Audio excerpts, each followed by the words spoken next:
YouTube, what's good, man? Another reaction. Hope y'all doing good. I'm chilling, you feel me? Just got back in, dropping these reaction videos, you feel me? But Mr. Nightmare, I ain't react to him in a minute. Wait, hold up, watch it. Yeah, nah, I'm tripping. I did. He just don't drop every day. That's what it is. That's what I think it is. If I miss one vid, it's like I really ain't reacting to him in like 20 days because he drop every like what once a week or something. I don't know, but 3 horrifying true ski trip horror stories. I don't like being cold. I don't like the winter. Like, most definitely ain't going skiing.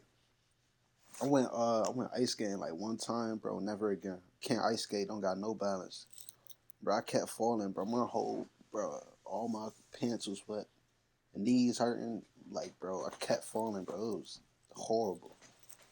But what could go wrong? Skiing and snowboarding, horror stuff. What could go wrong? What happened? Somebody started following y'all or something? About to see, but you gotta get straight into it though.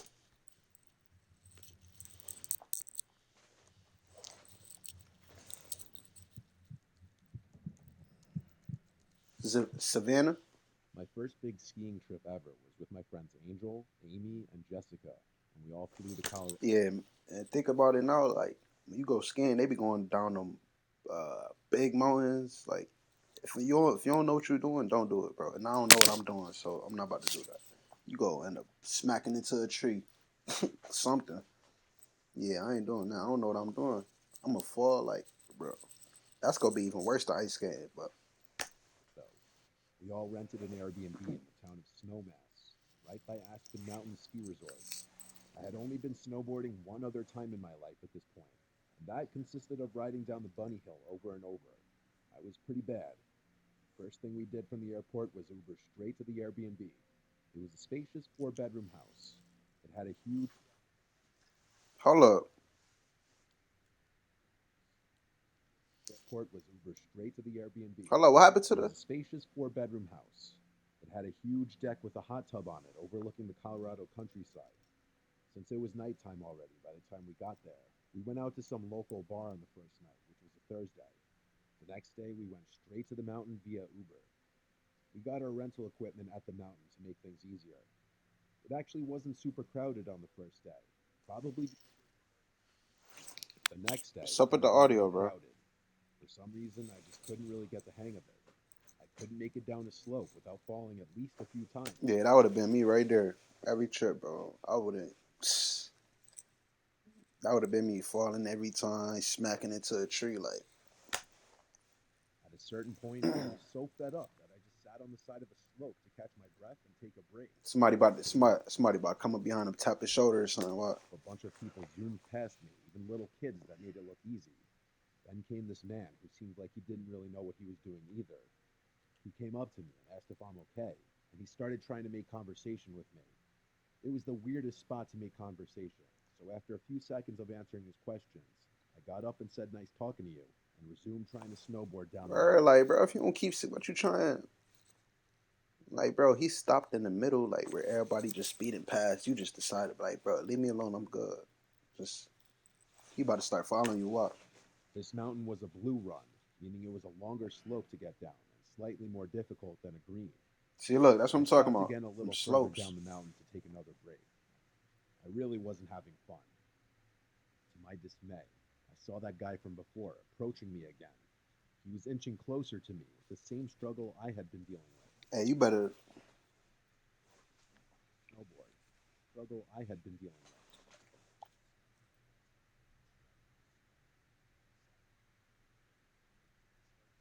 About how he's not used to so Bro, many what's. pretty girls like me being here. This was super weird because I had on a ski mask and helmet. My face was practically covered. He asked who I was here with. Hey, bro, get up. You better listen. You say you don't know how to ski. You better learn how to ski ASAP right now. Slide down that hill fast as you could. Get up out of there. He one of those.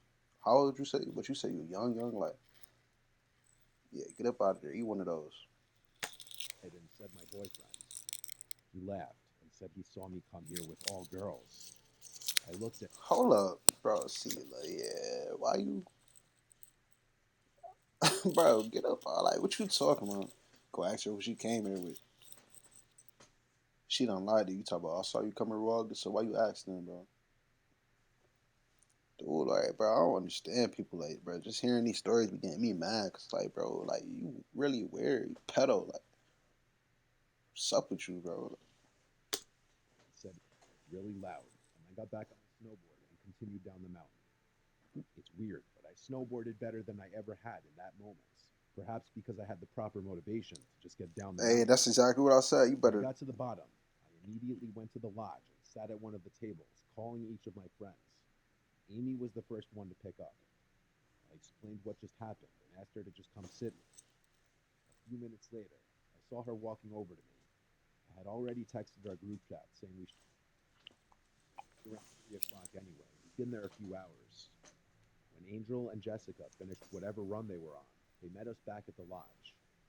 We returned our rental gear and then Ubered back to the Airbnb.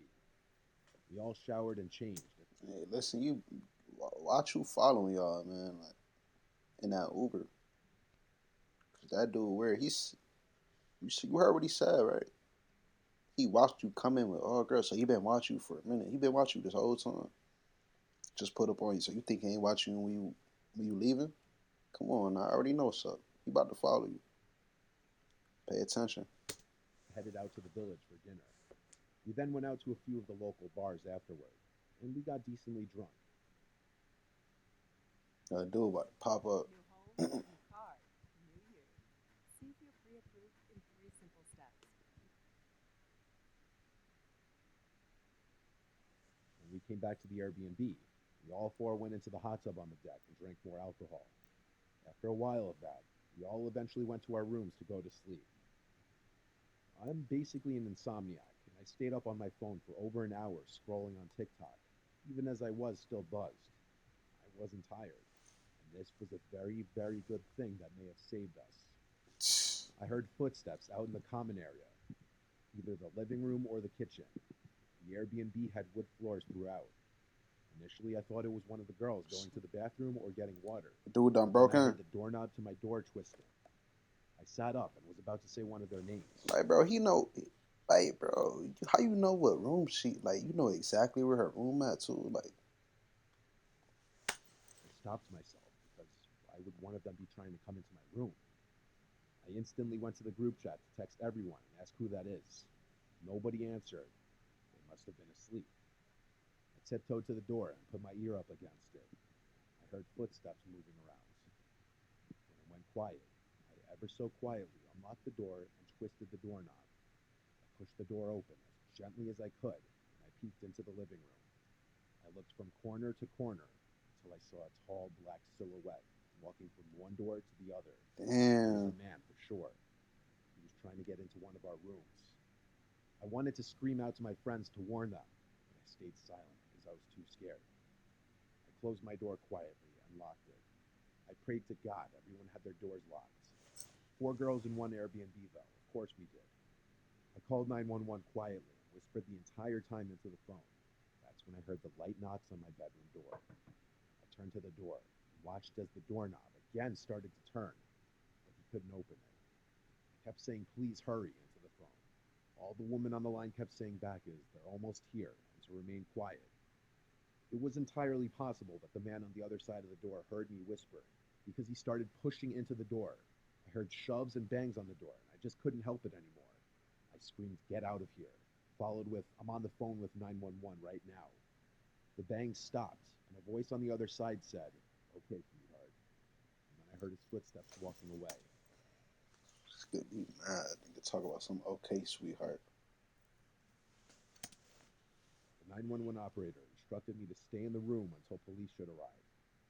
I peeked outside the window, but it was simply too dark to see anything beyond a few feet in front of the window. My friends were awake now from my screams. I told them all to stay in their rooms. Police finally got there about 5 to 10 minutes later, and they came right into the Airbnb since the door was unlocked. Once it was confirmed the intruder was gone, they ensured every entry point was locked and secured, and they left. Sleeping after that was difficult. Of course, the idea came up that it was that creepy man from the mountain who was following me, and I do believe that's a possibility. The voice could have been a match, honestly. Who you like? Why is you second guessing it? Obviously, you think it's just a coincidence, bro. It's obviously the dude from the mountain. It's not no coincidence. Like, come on now, put two and two together. After working out a partial refund with the Airbnb host, we spent Sunday traveling the area instead of snowboarding again. A partial refund is crazy. I ain't gonna lie. They should have got the full refund. Partial, man. You could, yeah. She probably could sue them, sue that Airbnb or something. And we stayed at a small motel Sunday night. We flew home Sunday morning. Anonymous, they don't want their name out there. Whenever I was scared as a kid, my dad had you should not be scared of ghosts. Fear the living because they can actually hurt you. In my late teenage years, I came into some money after my father committed suicide and I received an inheritance from him. Damn, damn. That's what I ain't gonna lie. That's why he said he was a teen. His dad committed suicide. And I got a feeling it's a lot too. You talk about he received some bread. That's crazy. That's crazy, but yeah. At the time,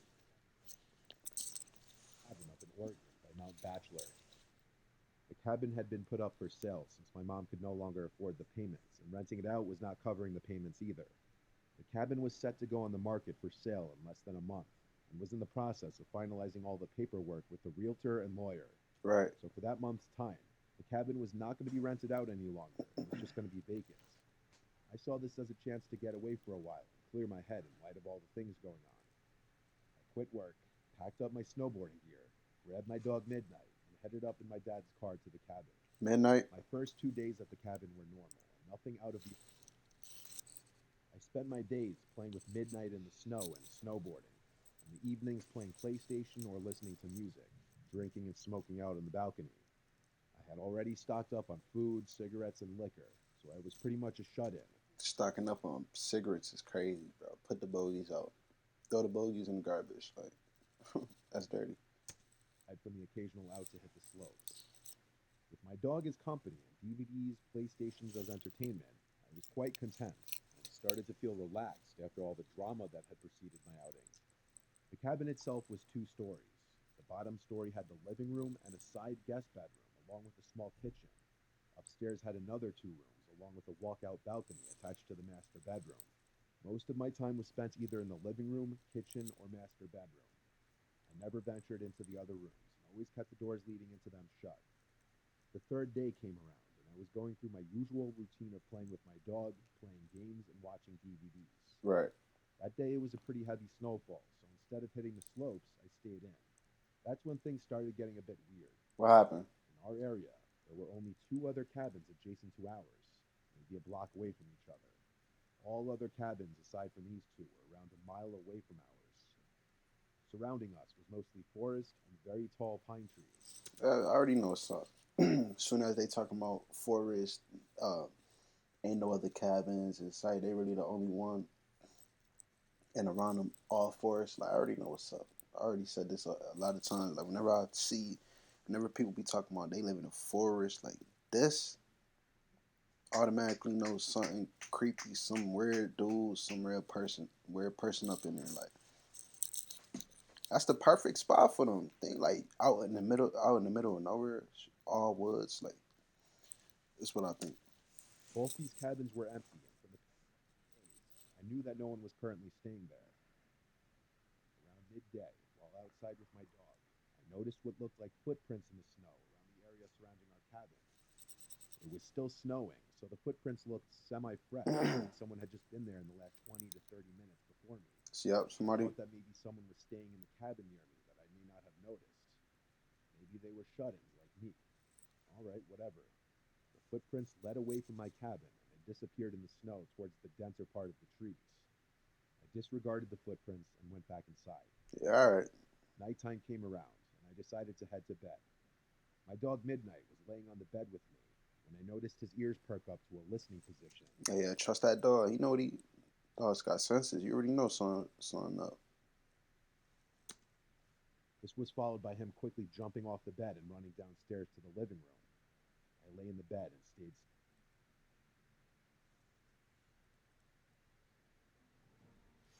And we're back in third quarter planning. Adams is quarterbacking this project, and stayed silence. I was honestly freaked out. I could hear him moving around downstairs back and forth. After around 5 minutes, he ran back upstairs to me and started to do his doggy dance for the sign that he had to pee or that he wanted to go outside. Oh man, that dog set you up. Damn, the dog done set you up. That's what happened. Fine, can't say no to him, so we both went downstairs to the outside driveway for him to do his thing. Only he didn't want to pee. As soon as we were outside, he started to pull his leash, trying to drag me to where he wanted to go. He kept looking into the dense part of the trees where the prints had been earlier, but he also kept sniffing the side of the house and looking up towards the roof. After he figured out that I was not going to go where he wanted, he sat himself down and just stared into the darkness. A bit unusual for him, but alright. Maybe there's some forest animals out there that he wants to chase down. But fuck this, I didn't want to chase anything. So I pulled him back inside, and we both headed back upstairs. Around half an hour later, I was lying in my bed when I heard what sounded like hooves walking on my roof. That's why he was looking on it, man. You gotta trust it. Like, why you keep trying to disregard talking about something? Oh no, it's probably this, it's probably that. It's like, no. So like, dude, done got up on the roof. Like, what you trying to do? What you trying to do, bro? It was only a series of around 6 steps, and I rationalized that it could be a pine cone falling from a tree onto. Oh, you just want to come up with every other excuse other than it might be somebody around your house trying to rob or whatever. Talking about a pine cone now. All right, keep being delusional. Pine cone falling from a tree onto the roof, or maybe a kind-hearted forest animal running around. Kind-hearted But forest. here's the thing: the steps seemed to be spaced apart like a man-length stride, so it was really freaking me out. Midnight also heard the noise and was quick to run to the balcony screen door, expecting for me to let him out. All right, you know what? I'm a tough guy, and at the time, I considered myself to be fairly well built and strong enough to handle myself. So I grabbed my coat and shoes along with my cigarettes and flashlight and went out onto the balcony. As soon as I went outside, I lit.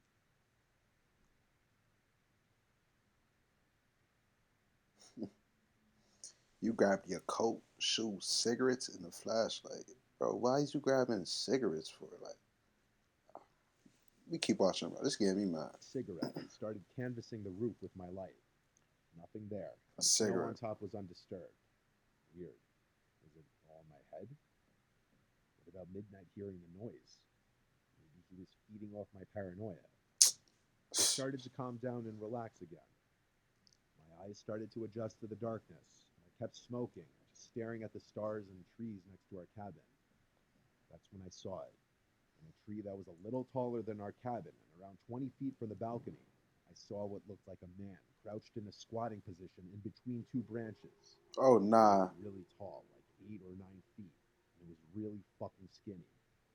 It was squatted on one branch, and its freakishly long, white arms were extended above its head, holding onto the branch above it, bro. while What? its mouth was wide open with no expression. What the is that? I wasn't sure if I was really seeing this thing, and stood just staring and sat there motionless. I noticed Midnight stand up and start pacing behind me and lightly barking at the same time. The thing still did not move. Bro, what is? I put my cigarette out and was debating on shining the light in the thing's direction. Bro, shine the But light. something in my head kept screaming not to. So I walked backwards to the inside of the room and pulled Midnight with me. Once inside, I locked the door and shined the light in the thing's direction, but there was nothing there. I shut the curtains to the screen door and retreated back to bed. But later on in the night, I heard some light tapping at the screen door, like someone was tapping on the glass with their fingers. It was consistent and did not stop for nearly an hour. What? Bro, they tapping on your door. He said nearly an hour. Like, God, bro. To stare at the door, but he wouldn't go near it anymore. The weirdest part is that I had a feeling like someone was inviting me to open that door. At Obviously. the same time, I kept hearing my dad's voice in my head, telling me to stay in bed and don't do it. I listened to my dad's voice and just stayed where I was. I passed out eventually and woke up in the morning. It didn't take me long to pack everything and get the hell out of there.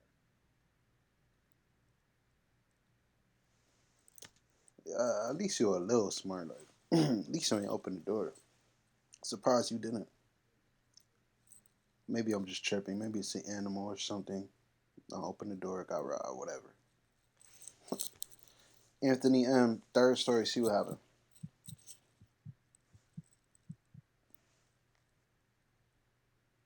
My family has a property in Vermont that we use in the wintertime for skiing and snowboarding. It's at the top of a hill surrounded by woods. The nearest neighbors are up the Oh, road, another one. Woods, straight woods, surrounded by woods. You already know what's up.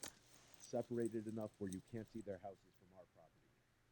There's a big shed outside that we keep a lot of our snowboarding gear, along with general lawn care stuff like shovels, rakes, and everything like that. We keep the shed locked whenever we aren't up there.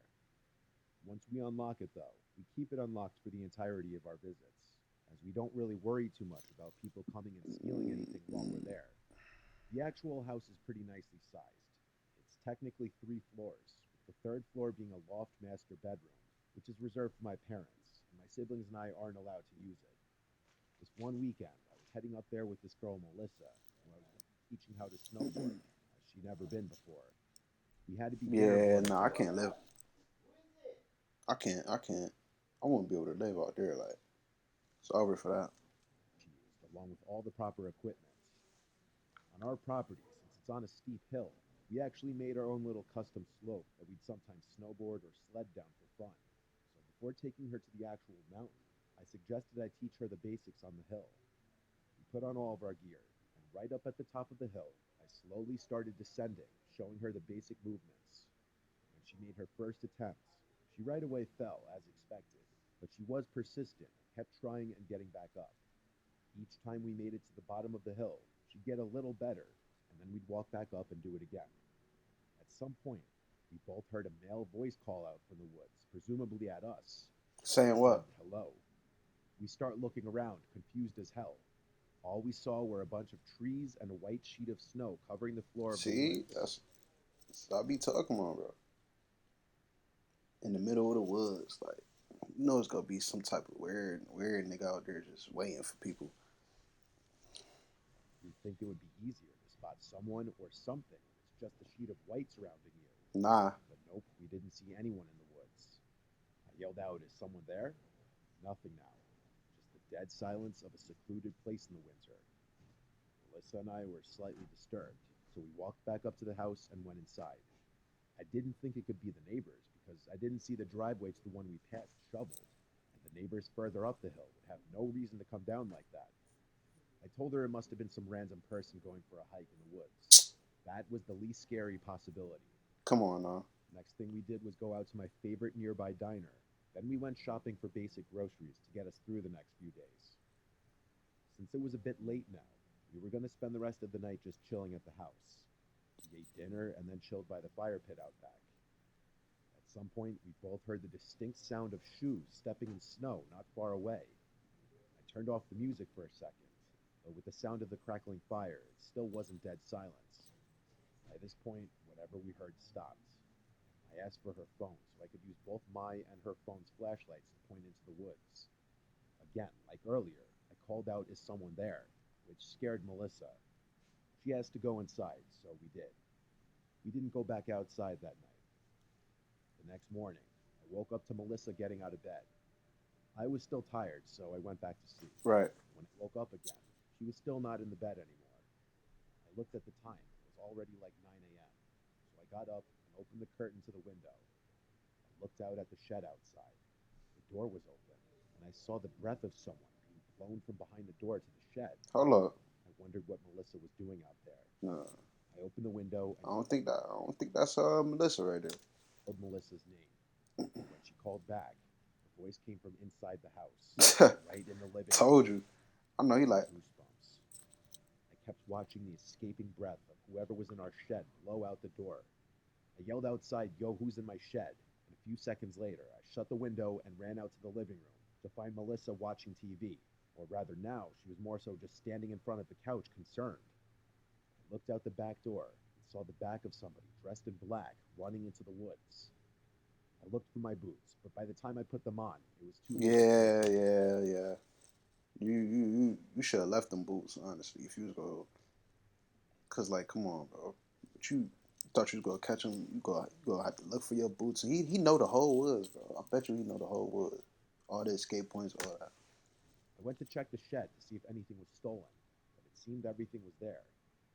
I relocked the shed just to be safe. I saw the footprints of that person lead from the woods to the shed, then back to the woods again. I wasn't about to follow the footprints, though. Yeah, don't As my follow. nerves calmed a bit, we ate breakfast, then headed for the mountain. We had a whole day of snowboarding. Melissa picked it up Yeah, surprised. don't follow. Like I said, he know them whole woods. He know the hiding spots. He probably you walking through there. He probably gonna be like in the cut in the tree or something. Just watch you. Just see know exactly where you at.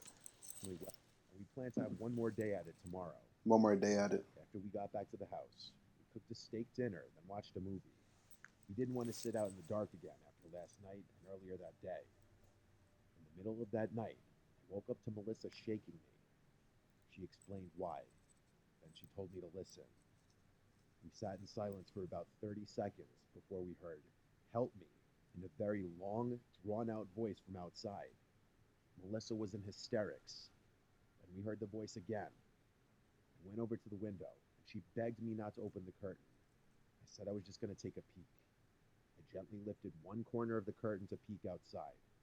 I don't know what I was expecting to see, except for total blackness. I cracked the window open, and a gust of cold air hit me in the face. Bro, why is you slow? I ain't gonna lie, you slow. Like, what you cracking the window open for, bro? What you cracking the window, bro? Just look. I listened, intending on getting a better idea of where this voice was coming from, and I suddenly heard footsteps in the snow, getting much louder very quickly. Slow, bro. Like I said, he's watching. He see you open the window. Now you walk into it. Like, why would you crack the window open, bro? They were coming toward the window. I quickly pulled it down and relocked it. Exactly. Whoever it was already saw me, though. The knock on the window confirmed it. I looked over at Melissa, who was hiding under the blanket, making faint crying noises. I told her to just stay quiet. Our best response was to not respond or acknowledge them. There was never another tap at the window, nor were there any more calls from outside. It was a long couple hours after that of not sleeping.